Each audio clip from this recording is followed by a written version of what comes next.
Oliver Moore with a 21st birthday that he'll surely never forget.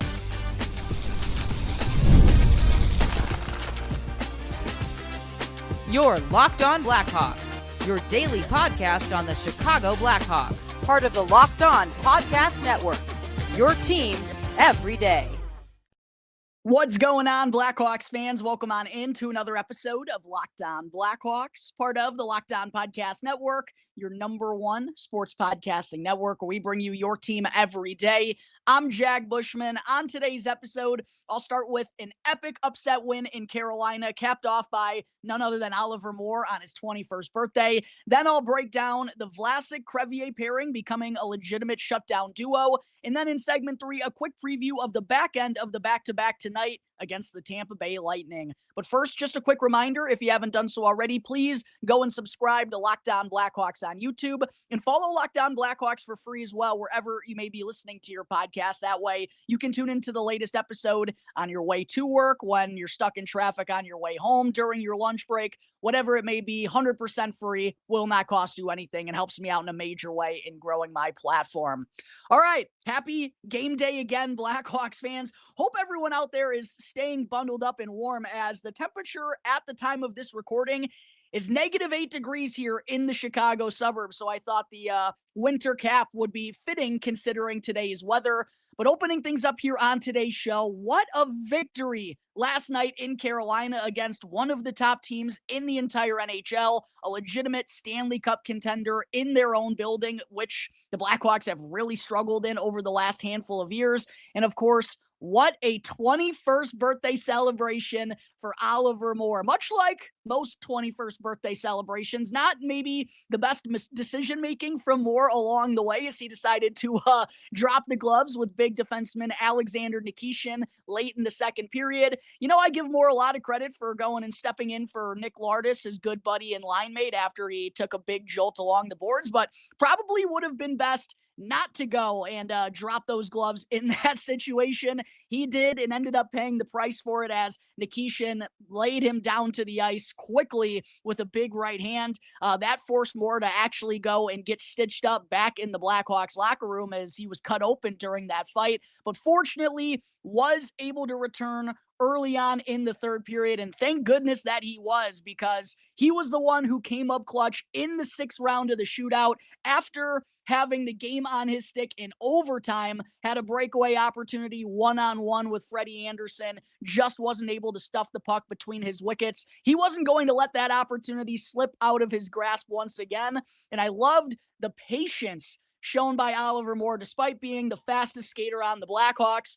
Really took his time striding into the offensive zone, didn't rush into making a move, and just outweighted Anderson that opened up the shot. He ripped one past Anderson's blocker for the shootout winner to cap off the night in style. Awesome celebration and roar let out by Morsey as the Blackhawks, the rest of the roster went and joined him for a celebration at center ice. And of course, Moore also had a beautiful spinning backhand assist earlier in the game that set up Nick Lardis' 5th NHL tally. And I just thought it was very fitting that the same day that I broke down why it would make sense to keep Oliver Moore and Nick Lardis with one another, and also to keep Oliver Moore down the middle at the center ice position, for him to go and have the game that he did, and also then set up Nick Lardis for another goal, I thought also was very fitting. So altogether, like I said off the intro, a night that Oliver Moore definitely will never forget. Unfortunate that the shootout winner technically won't count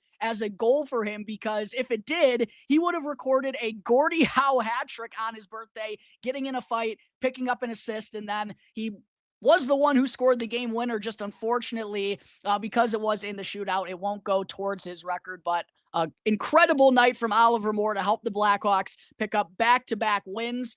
But honestly, while Moore is going to come away as the hero, and he gets a lot of credit, as he deserves, on his 21st birthday, I thought altogether, though, this was a really impressive team victory by the Blackhawks last night in Carolina, because even though the score was tied 2-2 through 40 minutes, they really had nothing going on offensively at even strength in those first two periods. Carolina led 25-12 in shots on goal through 40 minutes, and also were ahead 32-7 in scoring chances. So it really seemed like if the Blackhawks continued to play that way, it was only a matter of time for Carolina to go and grab their first lead. They were just playing an unsustainable brand of hockey, as I broke down in my recap for Chicago Hockey Now. Quick plug once again, go and check out ChicagoHockeyNow.com for all my Blackhawks written content. If you enjoy everything I do here on Locked On Blackhawks, I definitely think you'll like all of that good stuff. But the Blackhawks, I thought it was really crucial for them to go and flip the script and get some momentum of their own and finally spend some time down in the Hurricanes' end.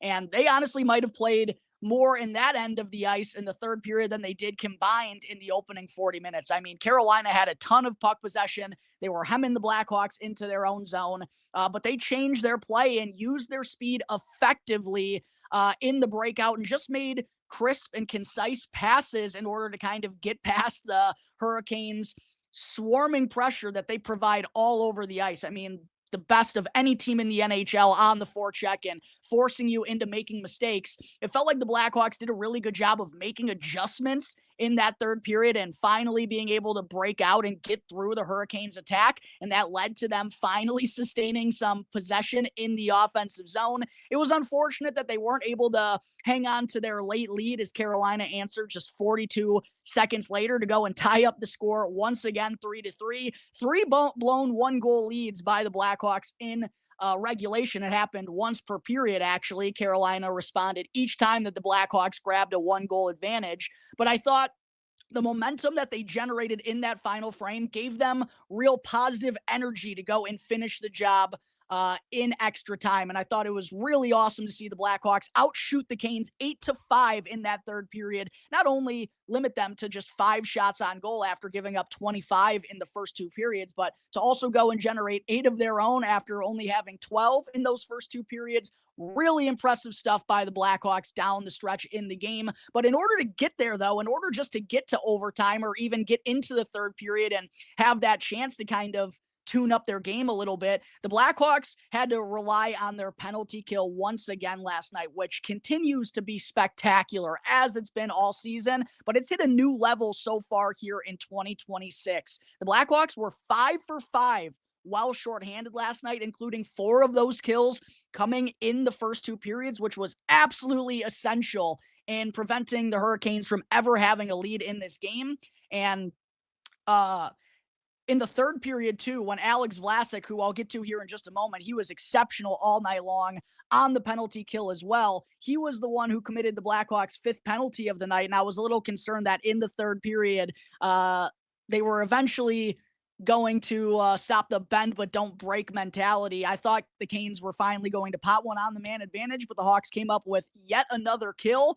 And in 11 games since the start of the new year, the Blackhawks are now 26 for 28 while shorthanded, and that now gives them the best penalty kill in the entire NHL at 85.1% this season. No chance the Blackhawks get to the third period and still have a chance without the penalty kill being as sound as it was last night. And go figure, Blackhawks fans, it was 2 real key penalty killers who provided crucial offense last night along the way. Ilya Mikheyev opened up the scoring for the Blackhawks in the first period. Not only did the Hawks go 5 for 5 on the PK, but they also added their 4th shorthanded goal of the season to grab a 1-0 lead. And it was Mikheyev using an active stick, as he always does, along with those incredible wheels that he possesses, gets his stick into a passing lane, kind of a risky pass from the Canes D to D. Mikheyev goes and breaks it up. That gives him a 2-on-1 rush going the other direction. He kind of fumbled the puck a little bit there while skating through center ice, eventually settled it down, fired a shot on that, and then followed up with his own rebound to go and score his 9th goal of the season. Mikheyev also went and added a secondary assist later on in the game, but he was excellent once again last night, and obviously has been such a pivotal part of why the Blackhawks penalty kill has been as good as it is for the entire season. Mikheyev truly is one of the best shorthanded forwards in the entire NHL. That was on full display last night. And how about Connor Murphy, Blackhawks fans? A highlight goal, maybe the best highlight goal of his entire career, is Murphy, who got left all alone in coverage, seemingly got lost by the Hurricanes. Great play by Tyler Bertuzzi along the boards on the right side to go in, kind of create some time and separation for himself that allowed him to get that puck over to Connor Murphy at the left-hand circle. And then Murphy, a couple nice little stick handles in front to go in, stuff a shot past Freddie Anderson. As I said on X, I honestly didn't think Murphy had that in his bag. His second goal of the season. Really wish it would have wound up being the game winner for the Blackhawks, but Murphy, who, like Mikheyev, but obviously as a defenseman, has been a huge staple of the penalty kill all season long. I thought, like Oliver Moore fittingly capping off the game in the shootout on his 21st birthday, I thought it was very fitting that two real key parts of the Blackhawks penalty kill, and Ilya Mikheyev and Connor Murphy, wound up providing two of the three goals last night. So it took everyone on the Blackhawks roster in order to come away with just their second win in their last 11 trips to the Lenovo Center. Spencer Knight, I thought, had another spectacular showing in between the pipes and picked up where he left off after earning his third shutout of the season on Monday against the Winnipeg Jets. He stopped 23 of those 25 shots that the Carolina Hurricanes fired on net in the opening 20 minutes. And had Knight, in addition to the penalty kill, not been as strong as he was, Carolina easily could have ran away with this game in the early going. So big time team effort by the Blackhawks to go and start this chaotic run before the Olympic break with a big 2 points. Oliver Moore comes away as the hero on his birthday, but it was a full team effort to go and get the job done. It's also just the Blackhawks' fourth win in the last 22 meetings with Carolina dating back to the start of 2018. Real big upset win for the Blackhawks on the road to kickstart this back-to-back. All right, there are my takeaways over a big upset win over Carolina last night. Not going to get any easier, by the way, for the Blackhawks, as the Tampa Bay Lightning are red hot coming to town this evening. Before I get into a preview of the back end of the back-to-back, though, coming up in segment 2, I'll talk a little bit more about Alex Vlasic and Vlasic-Crevier and how they've established a true shutdown pairing atop the Blackhawks blue line. But first, got to give a shout out here to today's sponsor, which is Game Time. There's nothing like being near the ice during hockey season. The speed, the hits, the atmosphere, it's completely unmatched. Watching at home is great, but being in the building is a completely different experience. And the only thing that used to get in the way was actually getting those tickets. Long queues, endless screens, and prices changing right before you check out. But that's why the Game Time app now gives fans the advantage. It's the ultimate hack for unlocking amazing NHL tickets and experiences in just a few taps. And personally, one of my favorite features on Game Time is being able to see the view from the seats before I purchase or before I arrive, so I know exactly what I'm going to be paying for. So go and take the guesswork out of buying your NHL tickets with Game Time. Go and download the Game Time app today, create an account, and then use our promo code LOCKDOWNNHL in all caps. That's LOCKEDONNHL in all caps for $20 off on your first purchase. Terms and conditions apply. Again, create an account and redeem with our code LOCKEDONNHL in all caps to get $20 off with your first purchase. Go and download the Game Time app today. Before I go and get into segment 2, just a reminder to be on the lookout for my recap of the Blackhawks matchup with the Tampa Bay Lightning dropping early tomorrow morning. And I'll also be getting into a breakdown of Corey Pronman's top U23 player rankings in the entire NHL. Lots of good stuff dropping on a special Saturday edition of Locked On Blackhawks. Segment 2 here on today's show. Last night, I thought both Alex Vlasic and Vlasic-Crevier up on the top defensive pairing were excellent to help the Blackhawks win a second consecutive game. Both were tremendous on the penalty kill, a huge part of why they were able to go 5 for 5 last night. I thought they did a good job effectively using their long reaches to kind of break up rushes entering the zone or just poke the puck loose and get those much needed clears in order to allow some of their teammates to change. And they also, at even strength, weren't on the ice for any of the 3 Carolina Hurricanes goals that they scored. And altogether, I've thought it's been a really strong start to 2026 for both of those two with one another. And they've created a legitimate shutdown defensive pairing here for head coach Jeff Blashill. And first and foremost, I got to start with Louis-Crevier, because going into the season, I think we all expected him to be a part of the NHL roster, right? He signed a 2-year extension with the Blackhawks, would have to go through waivers in order to be sent down to Rockford. So I think that pretty much signaled it was time for Louis-Crevier to make the full-time jump to the NHL. But the expectation going into the season was that he was going to be the number 7 defenseman on the roster, that he was going to be a guy likely healthy, scratched, and outside of the lineup more times than not, especially with, Sam Rinzel and Artyom Levshunov, 2 right-handed defensemen of the future here in Chicago. I think everyone assumed that those would be the 2 right-handed defensemen inside the top 4 for most of the year. But surprisingly, it's been Louis-Crevier who's made the most of his opportunity so far. And I just don't think that's what anyone expected leading into the year. And for being a 7th round pick back in 2020, it's incredible the development and the strides that Crevier has made in his game. Honestly, I'll even just be upfront about it. Up until right here, right now, or the last 2 months, I really didn't think Louis-Crevier was a puzzle piece in the Blackhawks rebuild. I just kind of thought he was going to be a big body. Maybe he has a chance to be the 7th defenseman, but again, just mostly as a guy who, because of his age and because of all the high-end prospects on the back end in the system, such as Rinzel, such as Levshunov, obviously Wyatt Kaiser, Kevin Korchinski, Ethan Del Mastro. I just thought Crevier would wind up being kind of that extra body that you wouldn't mind healthy scratching or keeping him out of the lineup for a significant stretch, because he just doesn't hold the same type of upside that the other guys do in the system. But I couldn't have been more wrong, because Louis-Crevier legitimately looks like he has a chance to be a shutdown right-handed defensive defenseman in this league. And I give him a ton of credit as well for the offensive side of things, because he's second among all Blackhawks defensemen in points so far this year. And I also think offensively,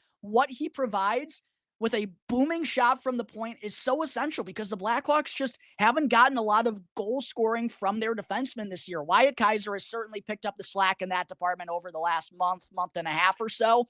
But Louis-Crevier undoubtedly has the most powerful shot on the Blackhawks blue line. And even while Kaiser does have 5 goals now on the season, none of them are coming from booming shots from the blue line. And the Blackhawks are just kind of missing that from their decor as a whole. So Louis-Crevier can step in offensively and kind of fill a gap that's missing on this roster. And defensively, he's been as responsible as anyone throughout the entire season. I broke down his analytics on Deep Dive 4.0 not too long ago here on the show. He's been on the ice for just 33 goals against in his 47 games so far this year. All of the analytics are really sharp, and it's just been incredible what he's turned into for being a 7th round pick a little over a half decade ago. And last night was one of his best games of the season, I thought, especially considering Artyom Levshunov didn't have one of his better games. He made a really poor mistake in the second period that allowed Carolina to go and tie the game. He ended up just playing only 4 shifts in the third period and then receiving just 1 shift in overtime altogether. He had 16 minutes and 37 seconds of ice time, which is the lowest that he's recorded in a single game since December 7th. So with that being the case, Louis-Crevier really stepped up and got more of an opportunity last night than even he normally does. Wound up playing a career high 22 minutes and 21 seconds last night, and has now played over 21 minutes in back-to-back games. So clearly Blashill is growing in confidence by what Crevier has been able to do. And last night in his 21 minutes and 21 seconds of ice time, he chipped in with 4 block shots. A couple were real big when the team was shorthanded, and also added in 5 hits, which, as I outlined in Deep Dive 4.0, Crevier, maybe for his size, you'd like to see him lay some more like booming type of jolts, but still being physical along the boards and knowing how to use his size to his advantage. While it may not be checks that are like laying guys out or knocking people down, he still knows how to use his body effectively to separate players from the puck and then go and get those clears, combined with that long reach that he has. He's really turned into quite a remarkable player. And He and Vlasic with one another, the numbers, the analytics together are super solid. Vlasic, by the way, played a team high 25 minutes and 37 seconds last night.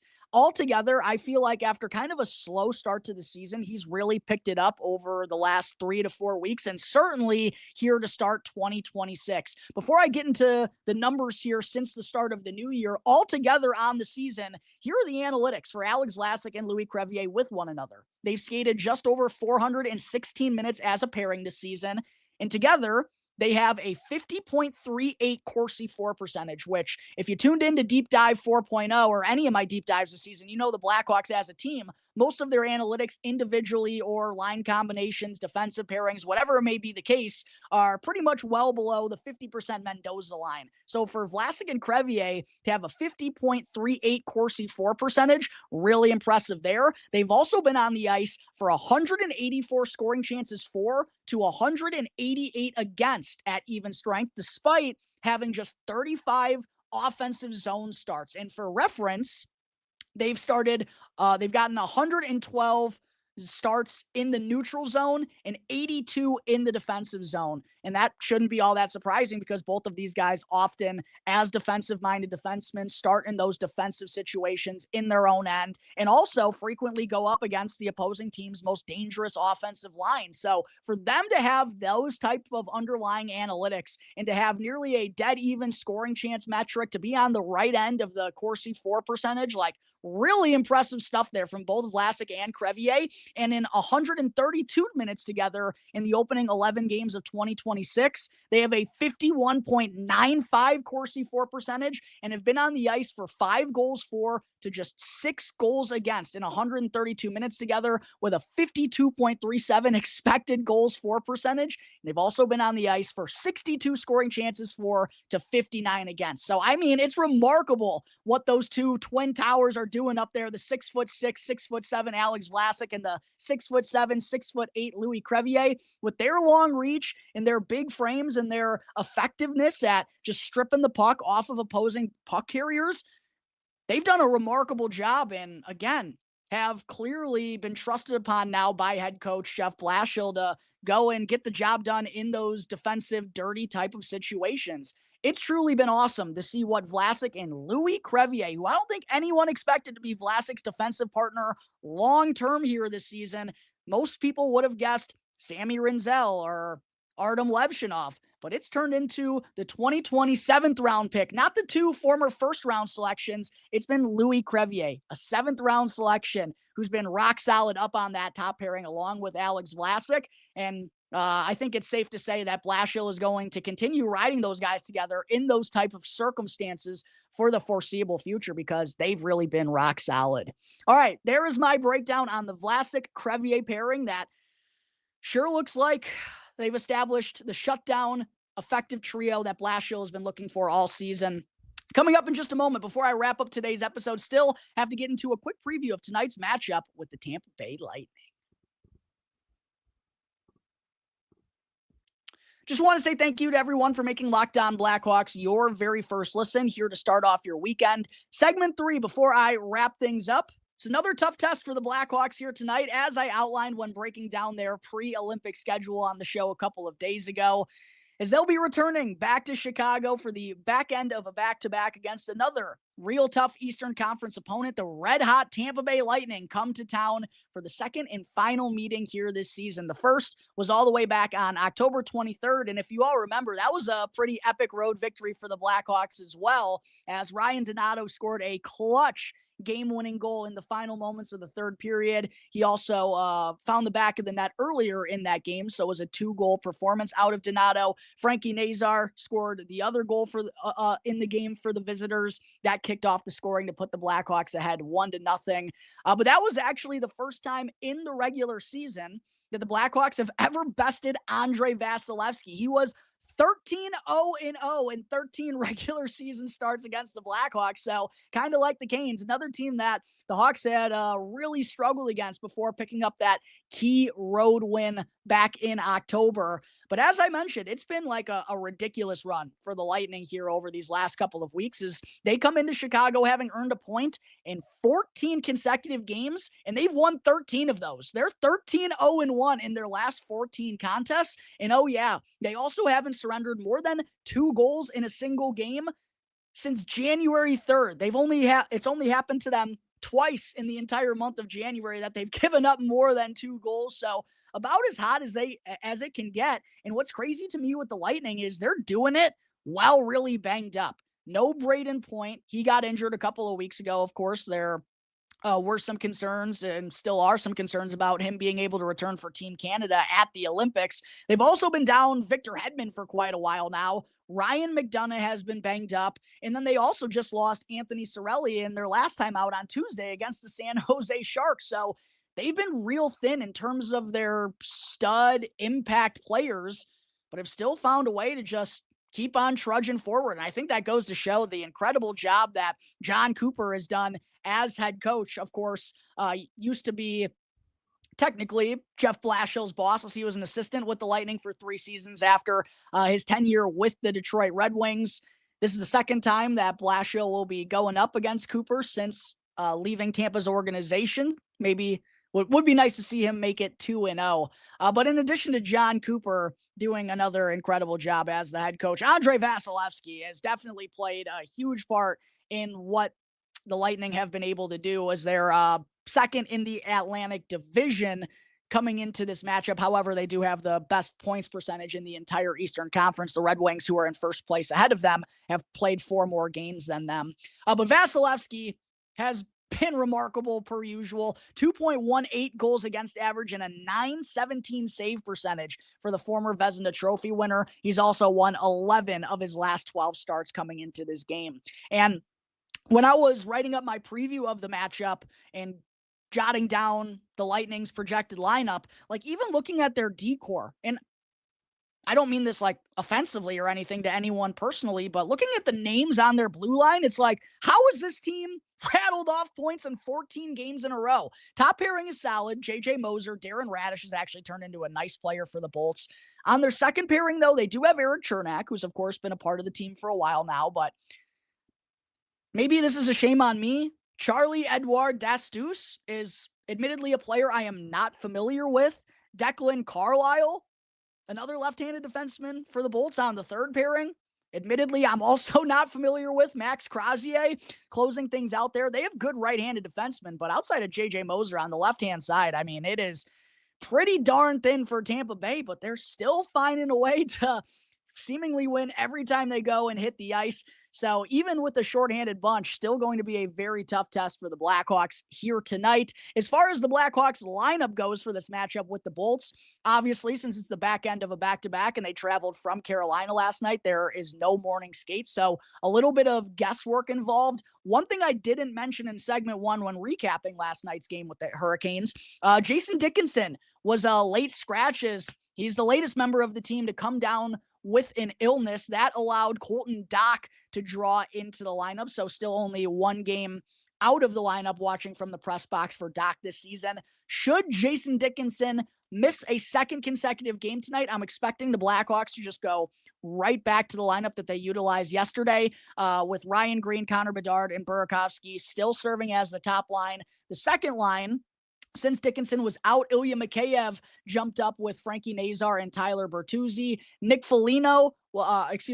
Donato was then on the third line along with Jason Dickinson, and I messed that up completely. I apologize. Ryan Donato was on the third line. Ilya Mikheyev moved up with Frankie Nazar and Tyler Bertuzzi.